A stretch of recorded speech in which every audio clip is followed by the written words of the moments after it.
Hello everyone, welcome back to the channel. आज की video में हम basic concepts of macroeconomics का पार्ट 2 करने वाले हैं और इस चैप्टर को करने वाले हैं ख़त्म। तो चलिए वीडियो को शुरू करते हैं बिना किसी देरी के एंड चलते हैं सीधा अपनी आईपैड की स्क्रीन पर।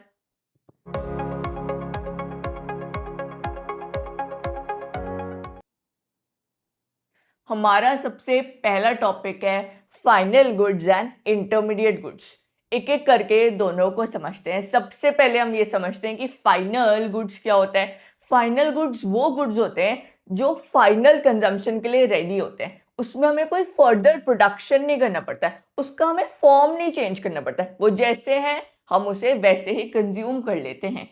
एग्जाम्पल, जैसे मैं ब्रेड लेके आई, मैंने ब्रेड का पैकेट फाड़ा, जैसी थी वैसे खा ली। मैंने क्या उसमें कोई फर्दर प्रोडक्शन करा? नहीं। क्या वो अल्टीमेट यूज के लिए रेडी थी? क्या वो मेरे फाइनल कंजम्पशन के लिए रेडी थी? बिल्कुल थी। तो वो मेरे लिए क्या हो गया? Final goods. वैसे ही मैं दूध की पैकेट को खरीद के लाई और मैंने उसे फाड़ा, दूध को नहीं फाड़ा, पैकेट को फाड़ा एंड मैं उसको पी गई। क्या वो मेरे फाइनल कंजम्पशन के लिए रेडी थी? क्या मैंने उसमें कोई फर्दर प्रोडक्शन करा? नहीं। क्या वो मेरे अल्टीमेट यूज के लिए रेडी थी? बिल्कुल थी। तो वो मेरे लिए क्या हो गया? Final goods. तो फाइनल गुड्स क्या होते हैं?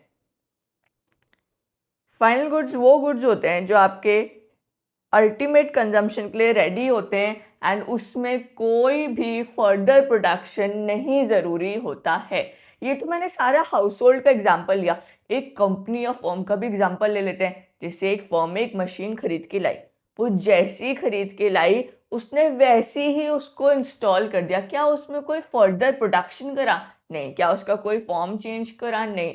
वो जैसी थी वैसी ही उसने इंस्टॉल कर दी। तो वो मशीन फर्म के लिए क्या हो गई? Final goods. तो फाइनल गुड्स क्या होता है? Final goods are those goods that are ready for use, जो रेडी होते हैं यूज के लिए और उसमें कोई भी फर्दर प्रोडक्शन नहीं चाहिए होता है। एंड कंपनी के लिए देखें या फर्म के लिए देखें तो वो रेडी फॉर इन्वेस्टमेंट होते हैं। फाइनल गुड्स इंक्लूड, क्या क्या इंक्लूड करते हैं? Goods purchase by consumer households as they are meant for final consumption. Household खरीदता है उनको फाइनली कंज्यूम करने के लिए, ना कि उससे कोई फर्दर प्रोडक्शन करने के लिए। जैसे milk purchase by household, simple. वैसे goods purchase by firms for capital formation और इन्वेस्टमेंट लाइक मशीनरी, मशीनरी वो जैसी थी वैसी ही लेके आए, उसमें कोई भी उनने फर्दर प्रोडक्शन नहीं करा, वो इन्वेस्टमेंट के लिए रेडी थी। तो ये उनके लिए क्या हो गया? फाइनल गुड्स हो गया। अब एक्सपेंडिचर और final goods purchase by house hold. अगर हाउस होल्ड किसी फाइनल गुड्स को खरीदता है तो उसके खर्चे को क्या बोलते हैं? Consumption expenditure. वहीं अगर एक फर्म फाइनल गुड्स को खरीदता है तो उसके एक्सपेंडिचर को क्या बोलते हैं? इन्वेस्टमेंट एक्सपेंडिचर, क्योंकि वो उसके लिए एक इन्वेस्टमेंट है। अब हम समझते हैं इंटरमीडिएट गुड्स क्या होता है। इंटरमीडिएट गुड्स वो गुड्स होते हैं जिसमें फर्दर प्रोडक्शन रिक्वायरमेंट होता है, उसका वो रिक्वायर्ड होता है। जैसे एक एग्जांपल से समझाइए। मैं दूध लेके आई थी, मैंने उसका पैकेट फाड़ा, मैं उसे पी गई। क्या वो मेरे लिए फाइनल गुड्स था? बिल्कुल था।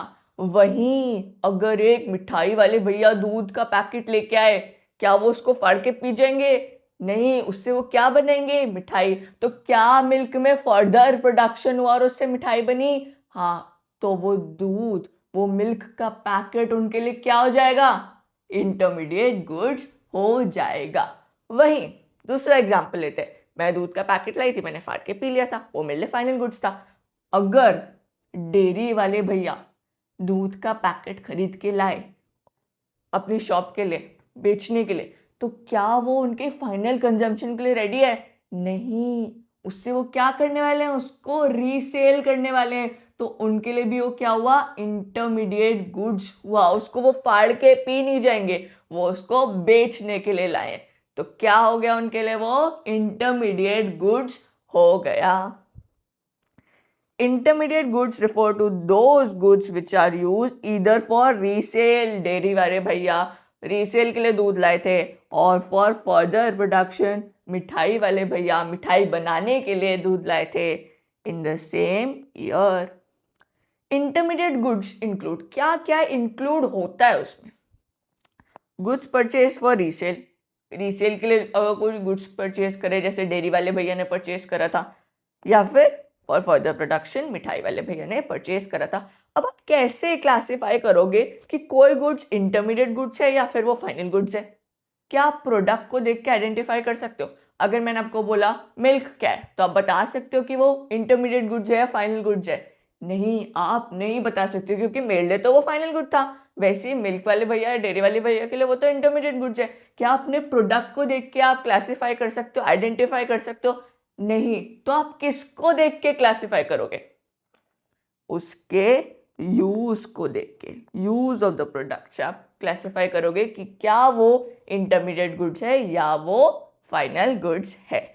The distinction between intermediate goods and final goods is made on the basis of use of the product and not on the basis of product itself. Product को देख के नहीं जज कर पाएंगे, नहीं क्लासिफाई कर पाएंगे। किसको देख के क्लासिफाई करेंगे? यूज को देख के क्लासिफाई करेंगे।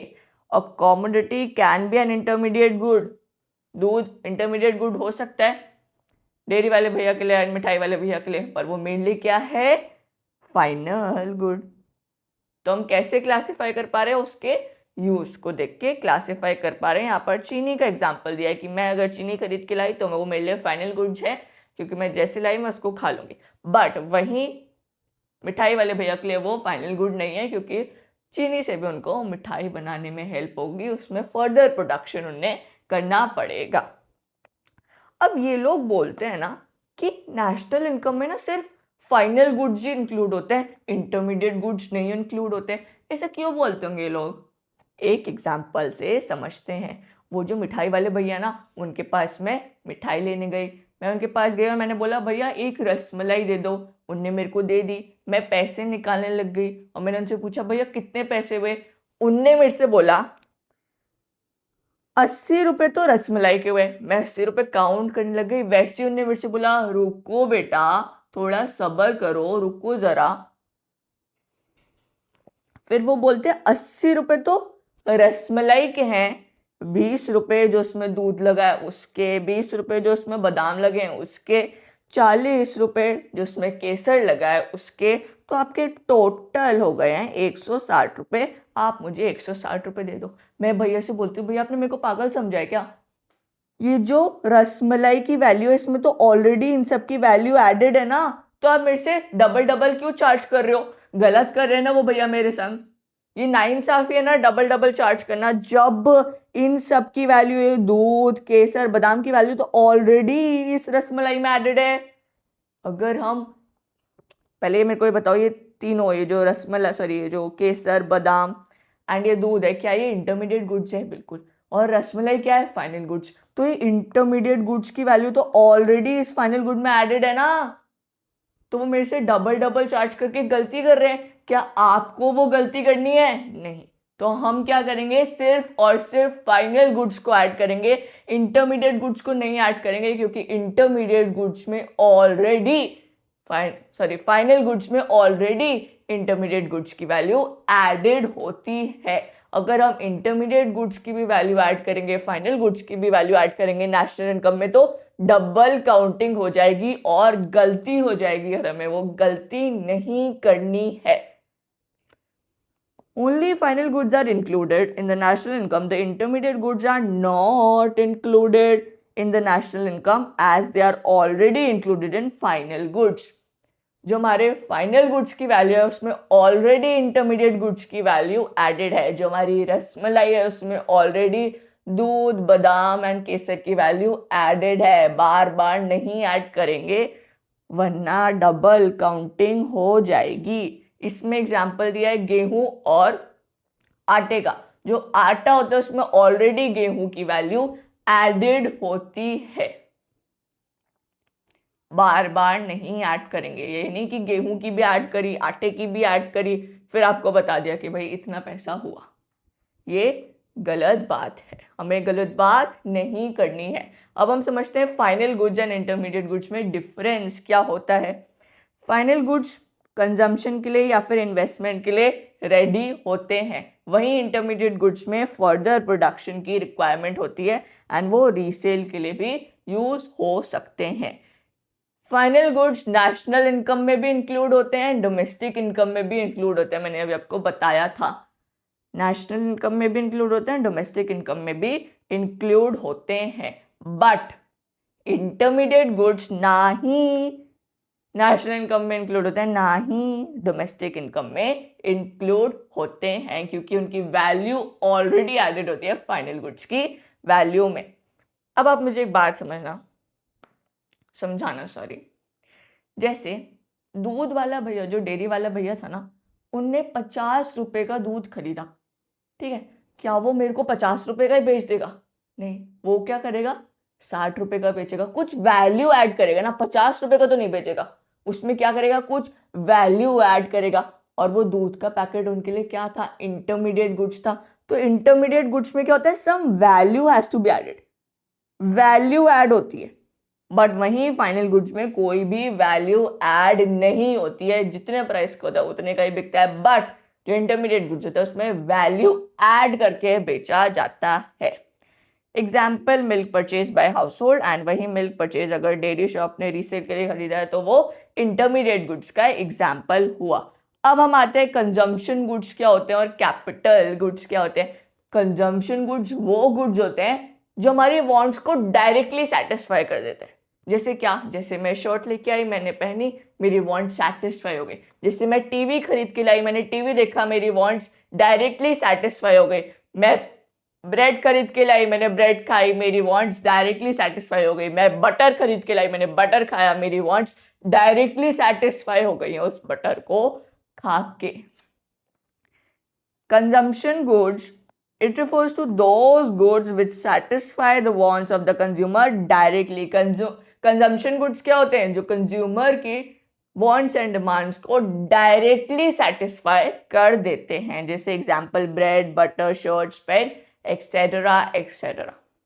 अब consumption goods can further be subdivided into following categories. Consumption goods की 4 कैटेगरीज होती है। कितनी? 4। सबसे पहला ड्यूरेबल गुड्स, दूसरा सेमी ड्यूरेबल गुड्स, तीसरा नॉन ड्यूरेबल गुड्स एंड चौथा सर्विसेज। ठीक है, एक एक करके सबको समझते हैं। ड्यूरेबल गुड्स क्या होता है? जो चलता ही जाता है, चलता ही जाता है, चलता ही जाता है, चलता ही जाता है। जैसे पड़ोस वाली आंटी बोलते हैं कि हमारे वहाँ तो ये वॉशिंग मशीन 5-6 साल से हम इसको यूज कर रहे हैं, पड़ी हुई है। तो क्या वो वॉशिंग मशीन एक कंसिडरेबल पीरियड ऑफ टाइम तक यूज हो रही है? बिल्कुल। तो वो क्या है? एक ड्यूरेबल गुड्स है।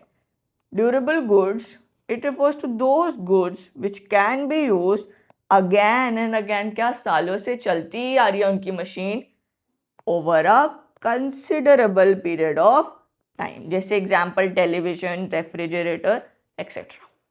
सेमी ड्यूरेबल गुड्स क्या होता है? क्या हम, अगर मैंने ये टी शर्ट खरीदी, क्या मैं इसको 5-6 साल तक यूज करती जाऊंगी? नहीं। क्या मैं टी शर्ट को रोज खरीदूंगी? नहीं। तो टी शर्ट क्या होती है? एक लिमिटेड पीरियड ऑफ टाइम तक चलती है कि हाँ 6-7 महीने चल गई। तो ऐसे गुड्स जो लिमिटेड पीरियड ऑफ टाइम तक चलते हैं उनको हम सेमी ड्यूरेबल गुड्स बोलते हैं। Semi durable goods are the goods which can be used for a limited period of time. जैसे एग्जाम्पल, क्लोथ्स, कपड़े हो गए, क्रॉकरी हो गई, हमारे शूज एंड जूते वूते हो गए। क्या वो 10-20 साल तक चलते रहते हैं? नहीं। उसमें हम क्या करते हैं? लिमिटेड पीरियड ऑफ टाइम तक उसको चलाते हैं, फिर चेंज कर देते हैं। नॉन ड्यूरेबल गुड्स क्या होते हैं? जो सिंगल एक्ट ऑफ कंजम्पशन में खत्म हो जाते हैं, जो सिंगल एक्ट ऑफ कंजम्पशन के लिए बने हुए हैं। जैसे मैं ब्रेड लाई, क्या मैं उसे महीना उसको स्टोर करके रखूंगी? नहीं। वो मेरे सिंगल एक्ट ऑफ कंजम्पशन के लिए रेडी है, वो सिंगल एक्ट ऑफ कंजम्पशन तक ही रहेगी। मैं उसको महीने साल तक नहीं स्टोर कर सकती हूँ, खराब हो जाएगी ना वो। वैसे ही दूध, क्या मैं उसको महीना साल तक स्टोर कर सकती हूँ? नहीं। जैसी लाई हूँ मेरे को पीना पड़ेगा। तो non durable goods are the goods which can be used up in a single act of consumption, जैसे मिल्क, ब्रेड, फूड ग्रेन्स, है ना, इनको हम क्या हफ्ते महीना स्टोर करते हैं? नहीं, ये तो खराब हो जाएंगे। सर्विसेज क्या होती हैं? जो गुड्स नहीं होता वो सर्विसेज होती हैं। जैसे मैं आपको कोई गुड्स दे रही हूँ क्या? नहीं, मैं क्या दे रही हूँ आपको? टीचिंग की सर्विसेज। वैसे बैंक क्या आपको कोई गुड्स दे रहा है? नहीं, वो क्या दे रहा है आपको? बैंकिंग की सर्विसेज। वैसे ही डॉक्टर आपको क्या दे रहा है? अपनी services. Services refers to non-material goods which directly satisfy the human wants. Example, services of teachers, doctors and banks, etc. अब कैपिटल गुड्स क्या होते हैं? कैपिटल गुड्स वो गुड्स होते हैं जो और गुड्स को प्रोड्यूस करने में हेल्प करते हैं और वो हमारी वांट्स को इनडायरेक्टली सेटिस्फाई करते हैं। जैसे एक एग्जांपल, कुछ भी समझ नहीं आया जो भी आपने बोला, जैसे एग्जाम्पल लेते हैं ब्रिटानिया का, ठीक है। ब्रिटानिया बिस्किट वगैरह बनाती है, वो अपनी फर्म में एक मशीन लेके आई और उसने उनको मशीन को इंस्टॉल कर दिया, ठीक है।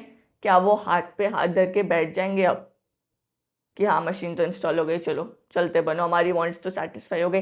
नहीं। क्या मशीन बैठे बैठे कुछ ना करे उनकी वांट्स को सेटिस्फाई कर रही है? नहीं। कब सेटिस्फाई होगी उनकी वांट्स? जब वो उससे बिस्किट बनाएगी, जब वो उनको उस बिस्किट को बेचने जाएंगे तब उनकी वांट सेटिस्फाई होगी ना। तो मशीनरी क्या है? कैपिटल गुड्स है जो और गुड्स को बनाने में हेल्प कर रही है। क्या वो और बिस्किट बनाने को हेल्प कर रही है?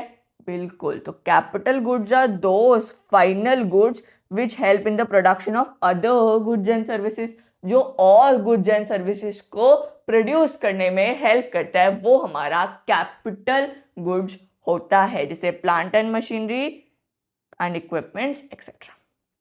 अब कुछ पॉइंट्स हैं रिलेटेड टू कैपिटल गुड्स, इसको समझ लेते हैं। सबसे पहले तो वो जो हमारा कैपिटल गुड्स है ना, वो फ्यूचर में प्रोडक्टिव यूसेज के लिए काम आता है। क्या मशीनरी को हम एक ही दिन में हटा देते हैं कि चलो हटाओ दूसरी मशीनरी लाओ? नहीं, वो फ्यूचर में हमारे काम आती है। किस चीज़ के लिए? प्रोडक्टिव यूजेस के लिए काम आती है। जैसे हम उससे बिस्किट बनाए जा रहे हैं, तो प्रोडक्टिव पर्पसेस के लिए काम आती है और उनकी जो एक्सपेक्टेड लाइफ होती है ना, वो सेवरल ईयर्स होती है। हम उसको महीने में चेंज नहीं करते हैं।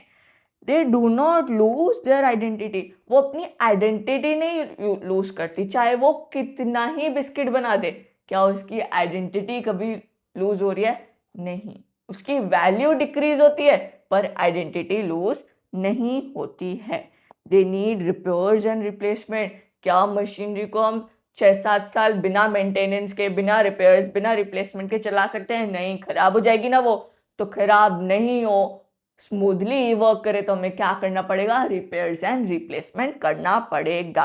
And they have derived demand. Derived demand मतलब जैसे अगर ब्रिटानिया में बिस्किट की जो डिमांड है, मतलब ओवरऑल इकोनॉमी में अगर बिस्किट की डिमांड बिल्कुल खत्म हो जाती है तो मशीन रख के क्या करेंगे? वो मशीन तो बिस्किट ही बनाने में हेल्प कर रही थी ना। अगर बिस्किट की डिमांड ही नहीं रही तो मशीन रख के क्या ही कर लेंगे?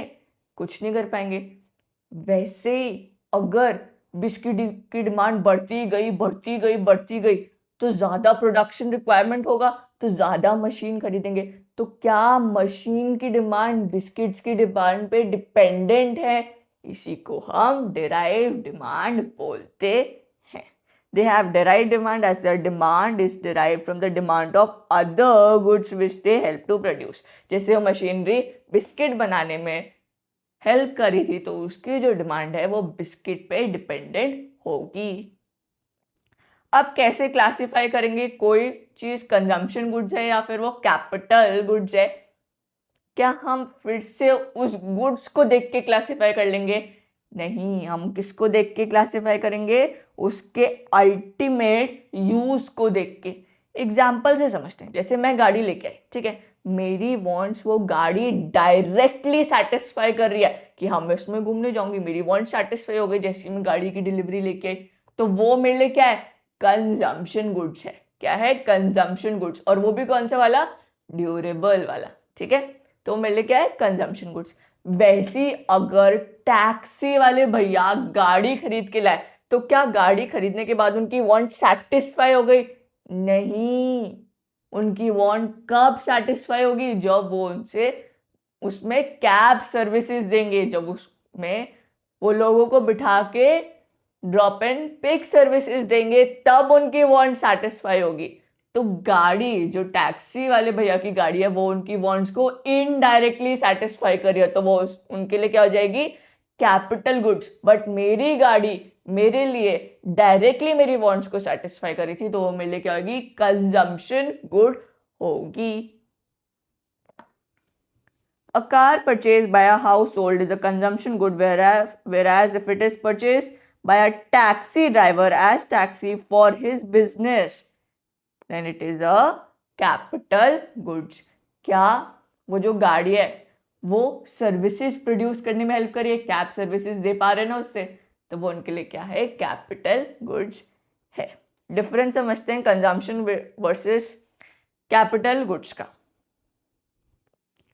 सेटिस्फैक्शन की बात करें तो कंजम्पशन गुड्स डायरेक्टली सेटिस्फाई करते हैं, कैपिटल गुड्स इनडायरेक्टली सेटिस्फाई करते हैं हमारी वांट्स को। एक्सपेक्टेड लाइफ ये कंसिडर करा जाता है कि कंजम्पशन गुड्स की कम है, ये एक्सपेक्ट करा जाता है, and most of the consumption goods की लाइफ कम होती है। वहीं कैपिटल गुड्स की ये कंसिडर करा जाता है कि उनकी जो एक्सपेक्टेड लाइफ है वो मोर देन अ ईयर तो है ही, ठीक है। एंड नेचर ऑफ एक्सपेंडिचर, अगर आप कंजम्पशन गुड्स पे खर्च करते हो तो उसे कंजम्पशन एक्सपेंडिचर बोलते हैं, वहीं अगर आप कैपिटल गुड्स में खर्च करते हो तो उसे इन्वेस्टमेंट एक्सपेंडिचर बोलते हैं।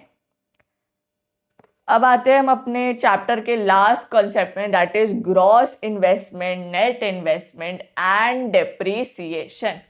अब आप मुझे बताना, वो जो ब्रिटानिया वाली फॉर्म में वो मशीन लेके आए थे, क्या वो मशीन उन लोगों के लिए एक इन्वेस्टमेंट है?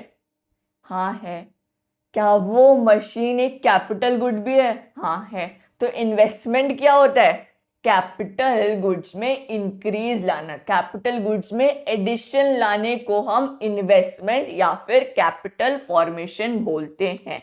इन्वेस्टमेंट और capital formation refers to the addition of capital stock, addition of capital stock in an economy.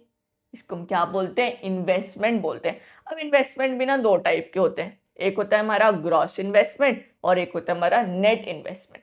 Gross investment क्या होता है? टोटल कितना एडिशन हुआ आपकी कैपिटल में। ग्रॉस इन्वेस्टमेंट क्या होता है? टोटल कितना एडिशन हुआ, टोटल एडिशन। वहीं नेट इन्वेस्टमेंट क्या होता है? एक्चुअल कितना एडिशन हुआ। नेट इन्वेस्टमेंट हमें एक्चुअल एडिशन बताता है, वहीं ग्रॉस इन्वेस्टमेंट हमें टोटल एडिशन बताता है। नहीं समझ में आया, एक एग्जांपल से समझते हैं। जैसे मेरी एक फर्म है, ठीक है, मैं उसके लिए एक मशीन लेके आई, कितने रुपए की? पूरे 100 रुपए की नहीं, पूरे 1,00,000 रुपए की। कितने? पूरे 1,00,000 रुपए की मैं मशीनरी लेके आई। एंड मेरी वो फॉर्म में ना एक मशीनरी 2 साल से पड़ी हुई थी, उसको मैं यूज कर रही थी, 2 साल से मैं उसको यूज कर रही थी। तो क्या उसकी वैल्यू डिक्रीज हुई होगी? हाँ हुई होगी। क्या मैं अगर उसको 2 साल पहले 1,00,000 की लेके आई होंगी, क्या वो अभी भी 1,00,000 की बिकेगी? नहीं, उसकी वैल्यू मार्केट में डिक्रीज हो गई होगी, क्योंकि एक तो उसकी टेक्नोलॉजी थोड़ी पुरानी है, फिर उसमें स्क्रैचेस वगैरह लगे होंगे, नॉर्मल वियर एंड टियर हुआ होगा, तो इसकी वजह से उसकी वैल्यू डिक्रीज हो गई। तो डिक्रीज हो गई किसकी? एग्जिस्टिंग मशीन की वैल्यू। कितने से डिक्रीज हुए? पूरे 20,000 रुपए से उसकी वैल्यू डिक्रीज हो गई। अब ग्रॉस, इन दोनों में से ग्रॉस इन्वेस्टमेंट क्या है?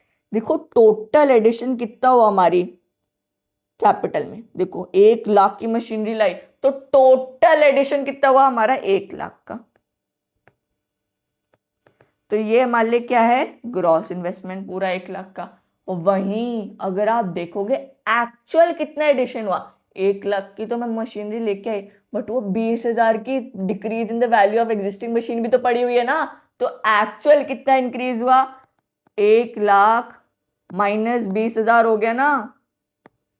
एक्चुअली तो सिर्फ 80,000 का इंक्रीज हुआ है, क्योंकि 1 लाख की वो नहीं लाई और 20,000 की वो डिक्रीज इन द वैल्यू पड़ी हुई है, तो पूरा 80,000 का चेंज आया एक्चुअली में। तो ये हमारा नेट इन्वेस्टमेंट हो गया।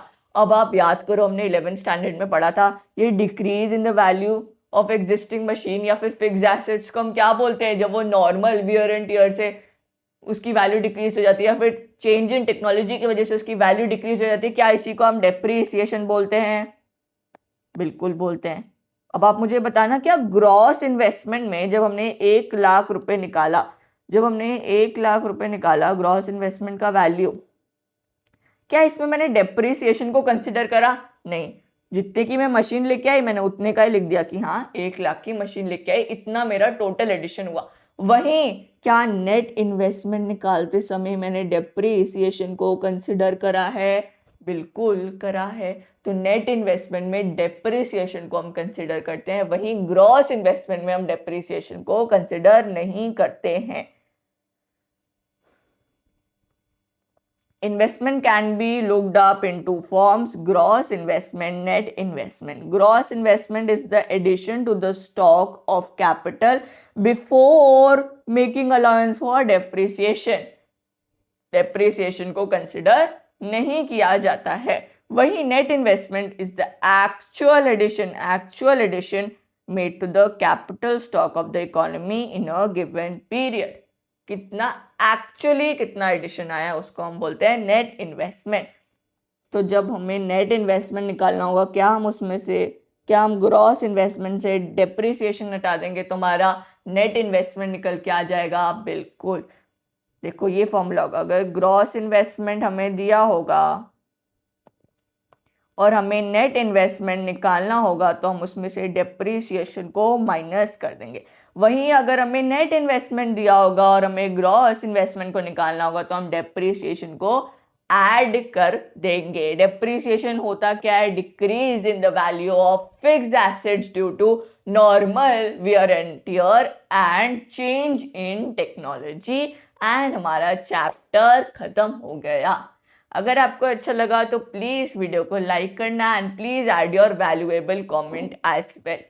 एंड ध्यान से सुनिए, अगर आपको किसी चीज़ में भी दिक्कत हुई है वो चीज़ नॉर्मल है। अगर एक पर्टिकुलर टॉपिक में हुई है तो आप उसको फिर से देख लो। अगर बिल्कुल ही ब्लैंक होते जा रहे हो तो भी कोई दिक्कत वाली बात नहीं है, धीरे धीरे सब समझ में आएगा। कॉन्फिडेंस मत लूज करो, पेशेंस मत लूज करो।